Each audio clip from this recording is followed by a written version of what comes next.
Our session chair is held by Mr. Arnab Mitra, founder Liquid Asia and CEO Digiboxx.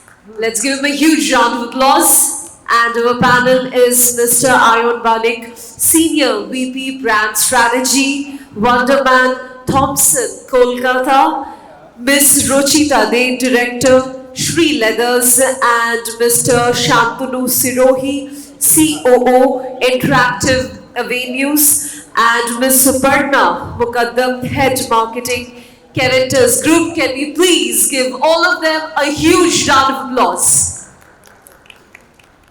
Okay, so I know it's like I'm just keeping you guys away from the bar, so it's just us and in between the bar. That's all we really have. So we'll make it quick. We'll try to be a little more respectful towards time, right? Okay. Great. So I think we got a very interesting conversation, and it's something that has been kind of being discussed in many places, but I think we'll try and do it again. Adversity. I think one of the key pointers that have really kept the creative business going. Somebody said that conflict breeds creativity, or any kind of problems actually be very creative. So our topic is today that how do you draw up a battle plan during adversities, right?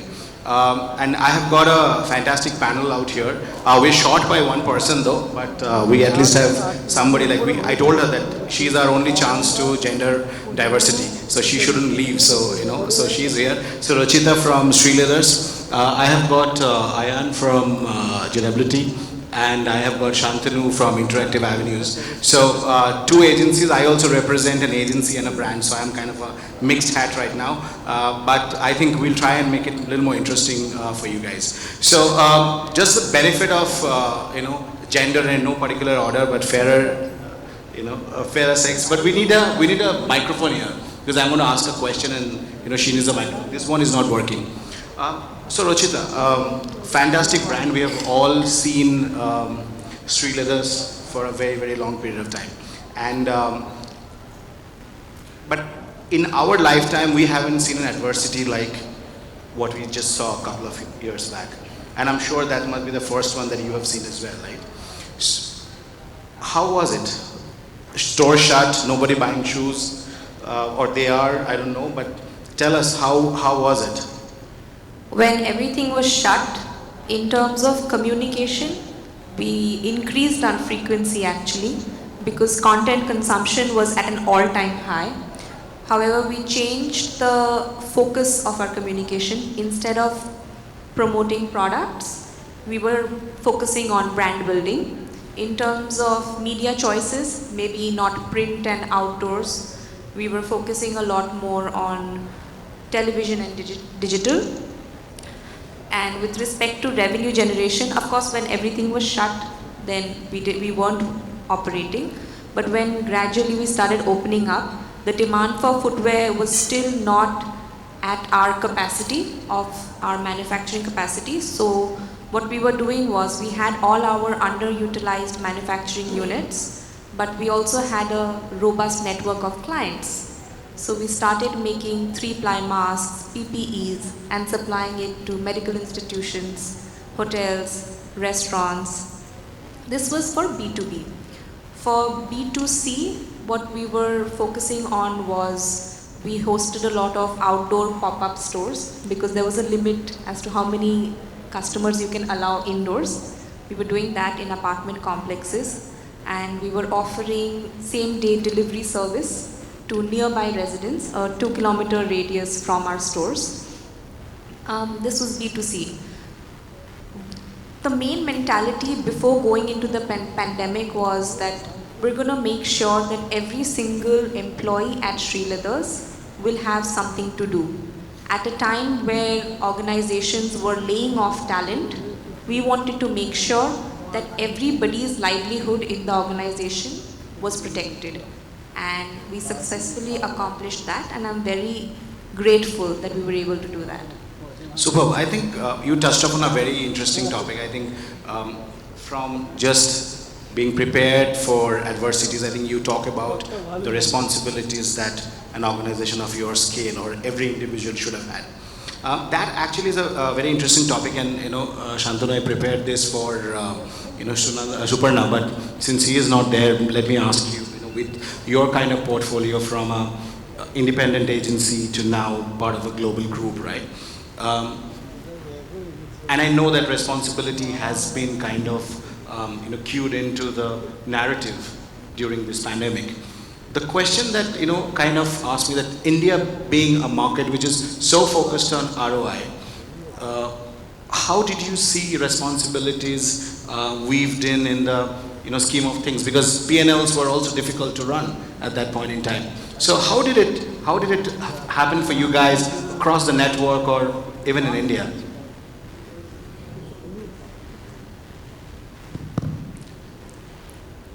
Yeah, so firstly, Rochita, I think, and I'll answer your question building on to what she'd already said. The thing about taking care of your people, right, that's paramount. If you're in Kolkata particularly, I often hear it that there is a lot of promoter-driven business. Right? Promoter-driven business automatically takes care of its people, right? But then when you are dealing with MNCs and you're talking about, hey, who actually owns this company? Some shareholders somewhere, right? It's not really very easily identified. However, it's not that there's any great process or system or, qaida way to do things which will come and you just follow them blindly. It's very, very different. In fact, the realities are very different. So filing for a Chapter 11 bankruptcy in the US, for instance, is the right thing to do because it allows you to restructure the company. But here, if you go for bankruptcy, it's a very, very different connotation. So markets are different. And I cannot stress upon the fact even more of what the responsibilities as a business or what's the stand that you need to sometimes take, because you are a company with a healthy balance sheet. How does it matter if you don't make money in a particular year?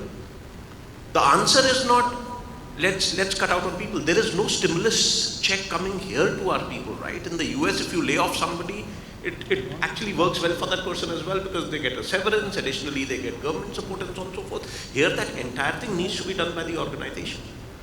And that is something that we did.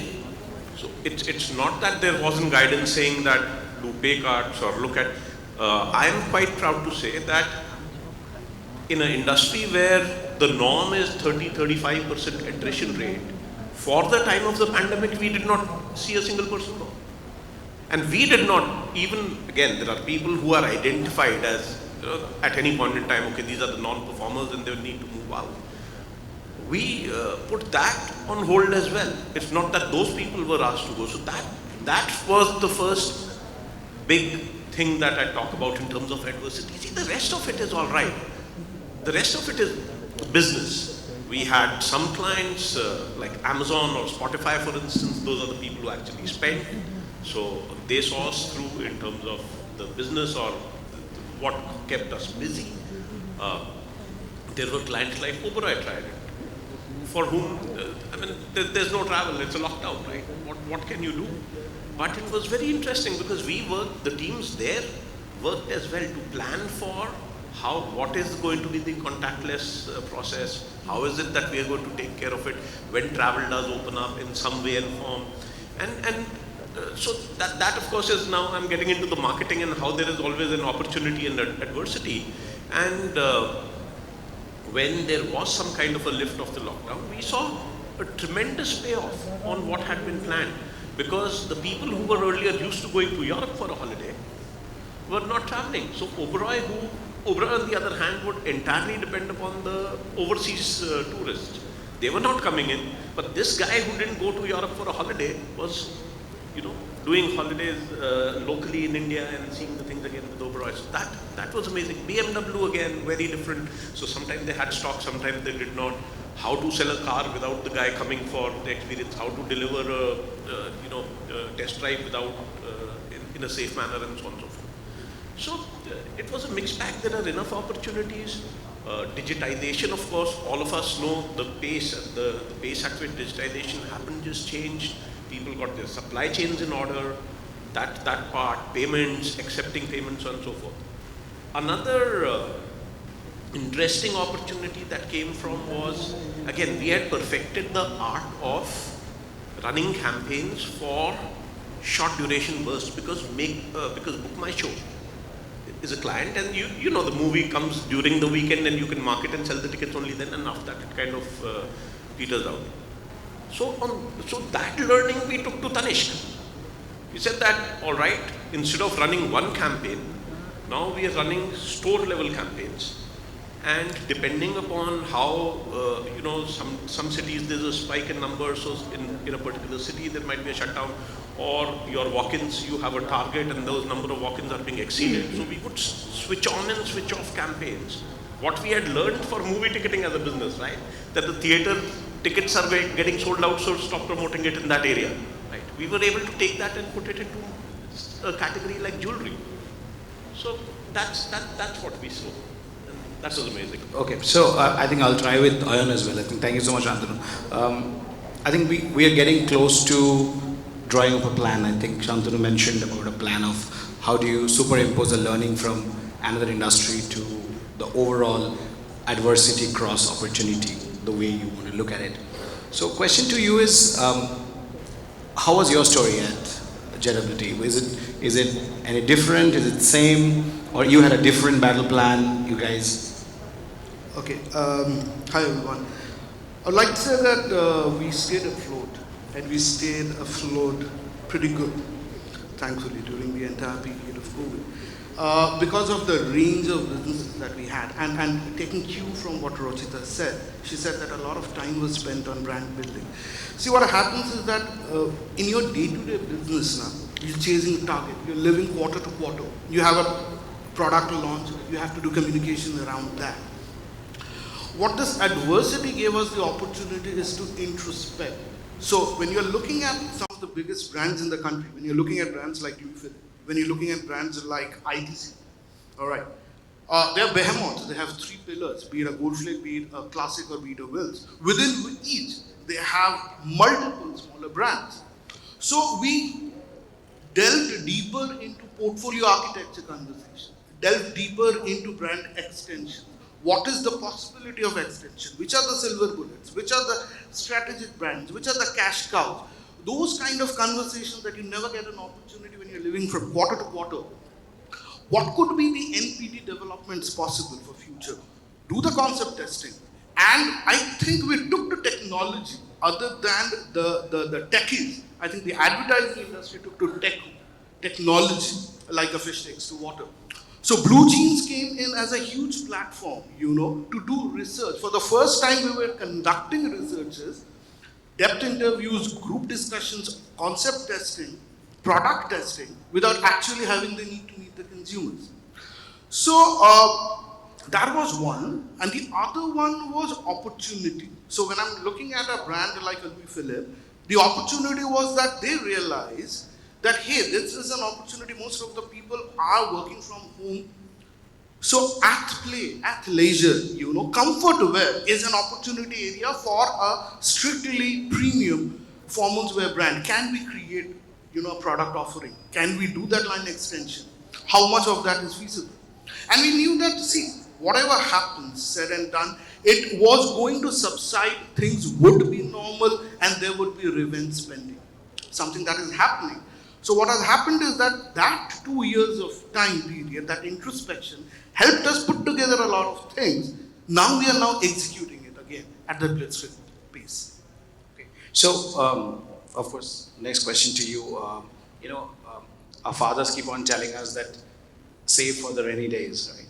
And so when COVID happened or pandemic happened, I think at least my father got a chance to tell me that, see, I told you someday something bad can happen.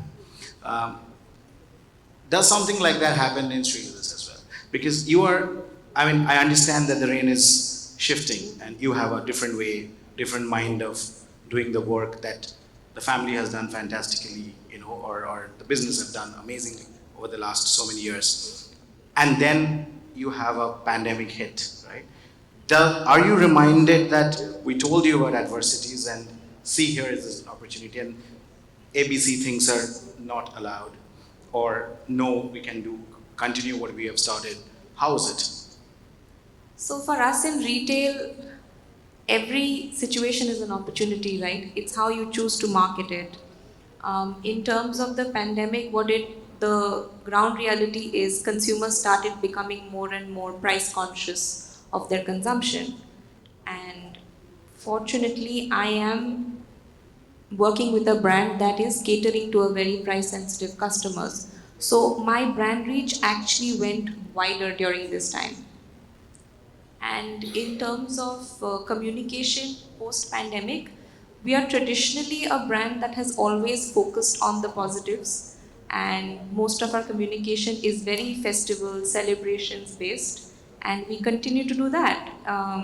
Our biggest campaign is expected to come this next month, which is our Durga Puja campaign. And there's no, I can't say that we have changed anything other than the fact that we've only grown from strength to strength post pandemic. Okay. No, so, I think it's a connected question for you. You spoke about a new campaign coming up, and we're definitely not going to talk about it, but 2.5 years, anything that you did around, kind of using the situation to an opportunity you want to talk about? Any specific plan that you had or a campaign that you rolled out, which I think will enlighten us? So during the pandemic, we weren't doing any product promotions, but one of the things that we didn't want to get let go of was the fact that our association with Durga Puja was so strong. We wanted to still have that connection during the pandemic. So what we did was we hosted a couple of known faces from Bengal and had them talk about Durga Puja stories on our platform. Not in a way ki, this is my brand, look at my brand or look at my product. There was no brand mention. It was just a way of thanking the people of Bengal for accepting us and giving us so much love and popularity during this festival. And now that we had the time to share, participate in their festival, because usually in retail, yes, we are very busy during festivals, but as retailers, we don't get to celebrate any of the festivals. Like, we don't see the daylight. We are always in the store or in the office. So it was a time for us to virtually celebrate with our customers. Other than that, I already spoke about a couple of things that we rolled out during the pandemic, like the pop-up stores, underutilized manufacturing units. We were making PPEs, three-ply masks. Also, that we were, apart from the pop-up stores, we were also supplying. I can't think of anything like very different, because we're a very traditional brand, and we have always marketed ourselves very traditionally, and nothing unique, and we're continuing to doing the same thing. Only thing is, yes, we have offered a new range of products, keeping in mind that customers are looking for a lot more comfort. Occasion wear was hit very hard during the pandemic, and people were moving to a different lifestyle, so we had to cater to that. And of course, like I said, we are catering to price-sensitive customers, and the pandemic actually worked in our favor because we grew in popularity. Our 2022 festival performance beat our all-time record highs. So we bounced back, and how? Super. One question for you. In all of this marketing adversities that we talk about and challenges, how you have proposed various ways of working with the brands that were already working with you. How interesting or how important was the digital play, and what did you guys do to maximize the opportunity? See, digital was extremely important because people were not moving out of their homes. They were stuck to the screens, right? Either for work or for entertainment, but they were stuck to the screen. So it was the virtual world. What it allowed us to do was hyper-target consumers basis their changed lifestyle. There was a complete change in lifestyle. So if I may give you an example, so I used to handle a brand called Inu. It's a, antacid brand. And now, and it was very heavy on traditional classical advertising. But then we realized that during the adversities, during the COVID period, people were working from home. They were browsing through a lot of content on the internet, becoming home chefs for the first time, cooking a lot of food, eating a lot of food, but leading an absolutely sedentary lifestyle. So different people had a different sedentary lifestyle and they were working in different time zones. That gave us the opportunity, that data gave us the opportunity to hyper target, create communication, basis a kind of a lifestyle and how the antacid comes into play. Because if you are sitting in front of the screen for 18 to 20 hours in a day, if you are sleeping at odd hours, if you are eating food, you are bound to have, digestive issues. The other opportunity was for another brand called Sensodyne. Now, Sensodyne is a very clinical brand, right? There's a diktat, there's a GSK diktat. Sensodyne communication needs to follow a certain template when it goes into mass media. But digital, particularly Instagram, gave us the opportunity to do fantastic SMR videos. And we took that forward by creating some of the best dishes. So it's a very simple thing that you have tooth problems primarily when you eat, or the sensitivity happens when you eat something hot, cold, or sweet. We tied up with one of the most popular celebrity chefs, Ranveer Brar, and we created an entire range of products within these sweet, sour, and hot and cold product, and encourage people to make those and eat those with a simple message that, tooth sensitivity shouldn't come in between your appreciation of food. So the conventional way of doing communication, we had to adapt to the new ways of doing it because of the changed lifestyle that people were following. Right. Okay. So, I understand that digital was the pivotal mode of communication. My question was more, how did you kind of adapt? And I think you have answered it perfectly. Shantanu, a question for you. And this is more because I think earlier panels were all talking about more East and Kolkata and all that, and I understand that our panel doesn't necessarily want to highlight on that, but I still want to understand from you that during the last few years, and I think you guys have been having an office here for some time, or you already operate in this market, right? Then did you specifically see anything from this market which stood out, where you did something specific, or for brands, or a battle plan that you saw was very specific to this market where maybe our audience can benefit out of?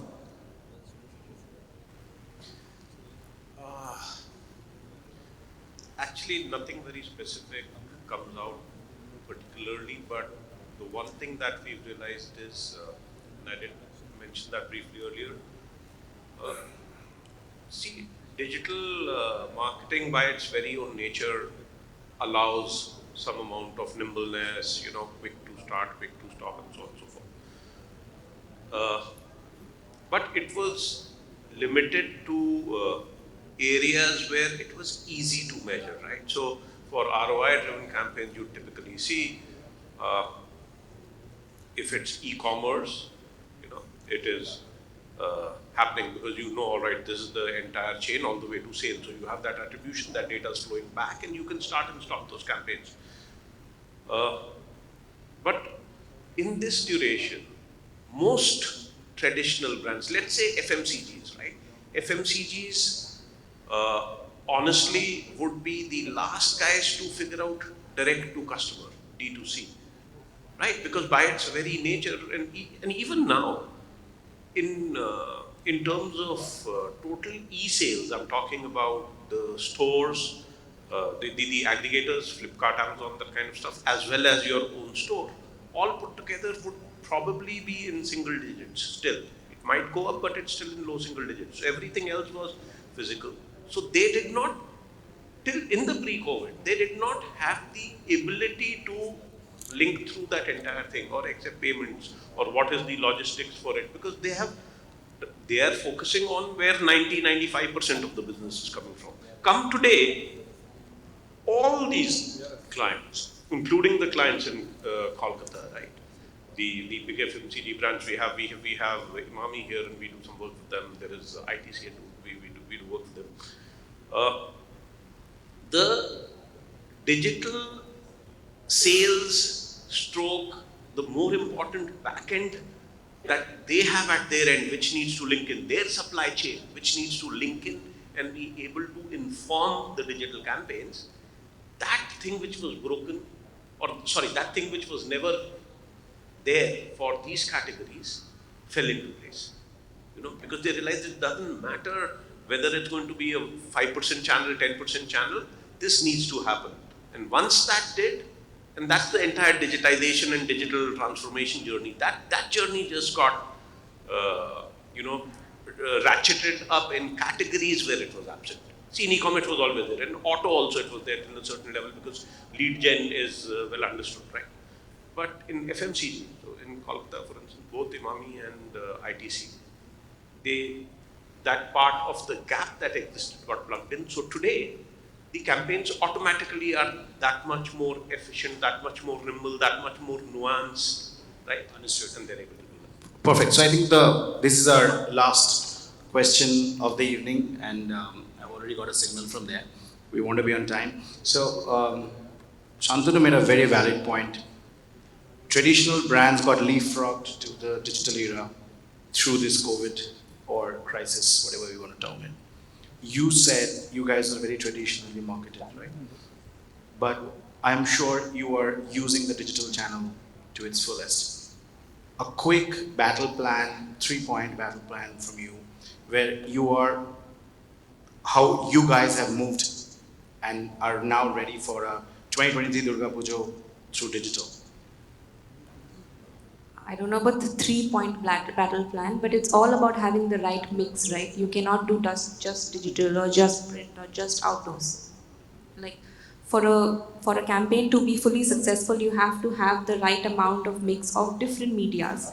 And of course, digital plays a very important role, but having said that, digital also has its limitations. While it's measurable, it does not have the audience that specifically a print could target or an outdoor could target or a radio could do. So my understanding is that just because I said traditional does not mean that my marketing campaign will be traditional. When I said that we are a traditional company, I mean that we are growing sustainably. We are still a family-owned brand. We only have 44 stores as opposed to other footwear brands who have hundreds of stores across the country, and this we have chosen to be this way because we rather grow at a pace that we can control, only because we like the feeling that when somebody walks into our store, it feels like a mom and pop owned store. It's not run by a large corporate. So each and every dealership that we do select is selected very carefully, because also we consider, like, apart from Sreeleathers the brand, Sreeleathers the organization is very special to us. We operate like a family. So when we bring somebody in, when we give them the dealership, they are joining the family. So the relationship between the dealer and me and my team has to match, So yes, even though our organization is traditional, our approach to communication and marketing is a mix of both traditional and modern, I would say. Great. So I think we are just at the end of our panel. Thank you so much, guys, for all the answers. So quickly, one minute draw up what we discussed is, I think we understand that adversity is an opportunity. I think we also spoke about multiple types of models that are possible. There is no one model, one perfect thing. There are various brands, from a footwear brand to antacids to hotel chains. We spoke about different kinds of brands, and they all had their own game plan. So I think the one line that's coming out is that, there is no one size that fits all. So you have to really create your own battle plan for the situation you're in. But one underlying thought that came out was that the responsibility at the core of everything that you do, responsibility towards the brands that you market, the people that are working for you, and the customers. I think to make them a family and make them feel they're at home. I think these are points, but they're very traditional, and that's what we've been taught for a very long time. Can we take a few questions? Okay, cool. Thank you so much, guys, for listening to us, and thank you. Thank you so much for joining us for this event. Can we please have a group picture? I would request the photographers. And let's give them a huge round of applause.